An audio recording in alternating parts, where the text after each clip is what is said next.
Naam, popote pale ulipo, karibu tena kwenye zilizovuma wiki hii. Jina langu ni Onesmo Sangalali na hii ni Global TV. Wanajeshi waliounga mkono maandamano nchini Madagascar wachukua udhibiti kwenye kamandi zote za kijeshi huku jaribio la mapinduzi likiendelea. Mapigano makali kati ya Pakistan na Taliban yasababisha vifo vya wanajeshi zaidi ya 50. Na Hamas imechukua udhibiti katika mji wa Gaza baada ya majeshi ya Israel kuondoka.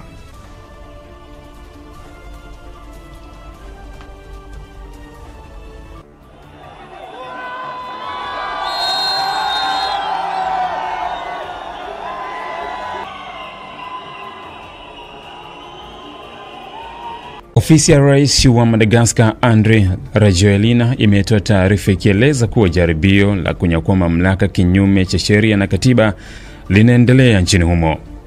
Taarifa hii imekuja wakati ambapo hali ya kisiasa nchini humo ikizidi kuwa tete, huku maandamano dhidi ya serikali yakishika kasi katika maeneo mbalimbali. Saa chache baada ya taarifa hiyo kutolewa, kitengo cha jeshi kinachofahamika kama CAPSAT kiliweza kutangaza kuwa kimechukua uongozi wa kamandi zote za kijeshi.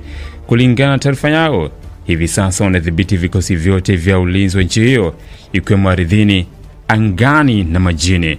CAPSAT ni kikosi ambacho kilihusika moja kwa moja na mgogoro wa kisiasa wa mwaka 2009 ambao ulimwezesha Andry kuingia madarakani kwa mara ya kwanza. Uhusiano wa kihistoria wa kikosi hicho na Andry unaibua maswali mengi kuhusu mgawanyiko wa kijeshi na msimamo wa wanajeshi waandamizi kuhusu uongozi wa sasa. Maandamano ya wananchi yalianza rasmi Septemba 25 mwaka huu, yakibua kilio dhidi ya matatizo ya kimsingi kama vile uhaba wa maji safi na kukatika kwa umeme mara kwa mara. Hata hivyo, hali hii imeongezeka na kuchukua sura mpya tena kisiasa, ambapo raia wanapaza sauti zao dhidi ya matatizo sugu kama ukosefu wa ajira, ufisadi serikalini na mfumuko mkubwa wa gharama ya maisha. Serikali ya Andry, ambayo imekuwa madarakani kwa kipindi kirefu tangu kurejea tena madarakani mwaka 2019, inakabiliwa na ukosoaji mkubwa kutoka kwa wananchi pamoja na mashirika ya kiraia, huku hali ya kiuchumi ikizidi kudorora. Wachambuzi wa siasa wanasema kuwa hali ya sasa inaweza kuchochea mgawanyiko mkubwa zaidi katika jeshi na huenda ikasababisha machafuko ya kisiasa iwapo suluhu ya haraka haitapatikana. Hatua ya CAPSAT inaweza kuwa ishara ya kuporomoka kwa uungwaji mkono wa kijeshi kwa rais ambaye yuko madarakani, jambo ambalo linaweza kuathiri kwa kiasi kikubwa uthabiti wa taifa hilo la kisiwa. Hadi sasa kuna taarifa rasmi kutoka kwa rais kuhusu hatua atakayochukua, huku jamii ya kimataifa ikifuatilia kwa karibu maendeleo ya hali hiyo inayozidi kuwa ya wasiwasi. Wito umetolewa kwa pande zote mbili kujiepusha na matumizi ya nguvu na kuzingatia njia za kikatiba na za kidemokrasia katika kutatua mgogoro huu. Serikali ya Taliban nchini Afghanistan imethibitisha kuwa ilitekeleza mashambulizi dhidi ya wanajeshi wa Pakistan katika maeneo ya milima kwenye mpaka wa kaskazini, ambapo wanajeshi 58 wa Pakistani wameuawa. Msemaji wa Taliban ameeleza kuwa mashambulizi hayo ni sehemu ya hatua za kulipiza kisasi kufuatia kile walichokitaja kama uvamizi wa anga uliofanywa na Pakistani ndani ya ardhi ya Afghanistan. Kwa mujibu wa Taliban, ndege za kijeshi za Pakistani zilivuka mpaka na kushambulia soko moja kwa moja ndani ya Afghanistan siku ya Alhamisi na kuua raia. Tukio hilo limezua mvutano mkubwa kati ya mataifa hayo mawili jirani, huku kila upande ukilaumu mwenzake kwa kuchochea machafuko katika maeneo ya mpakani. Waziri wa mambo ya ndani wa Pakistan alilaani mashambulizi ya Taliban na kuyataja kama hayakuchochewa. Alidai kuwa raia wa Pakistani walilengwa moja kwa moja katika mashambulizi hayo na kuonya kuwa vikosi vya usalama vya nchi yake vitatoa majibu makali kwa mtindo wa jicho kwa jicho. Serikali ya Pakistan imekuwa ikishutumu utawala wa Taliban kwa kuwahifadhi wapiganaji wa makundi ya kigaidi, hususan wapiganaji wa TTP ambao wamekuwa wakihusika na mashambulizi ya kuvuka mpaka kutoka Afghanistan. Hata hivyo, Taliban wamekanusha vikali tuhuma hizo, wakisisitiza kuwa hawaruhusu ardhi yao kutumika kupanga mashambulizi dhidi ya nchi nyingine. Mgogoro huu unakuja wakati ambapo uhusiano kati ya Pakistan na Afghanistan unaendelea kudorora tangu Taliban waliporejea madarakani mwaka 2021.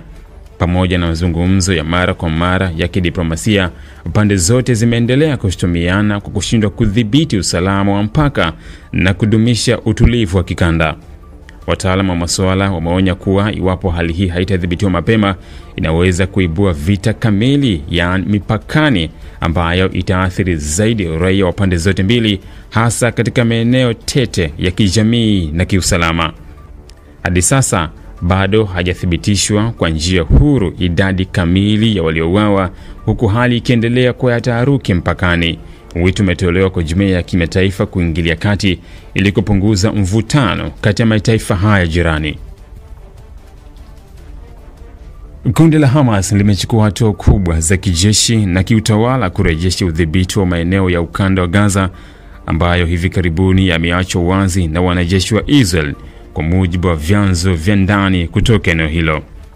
Katika operesheni ya haraka iliyopangwa kwa umakini, Hamas imewaita wanachama takriban 7,000 wa vikosi vyake vya usalama kuripoti haraka ndani ya saa 24 kwa lengo la kudhibiti maeneo hayo na kusafisha Gaza dhidi ya wahalifu na washirika wa Israel.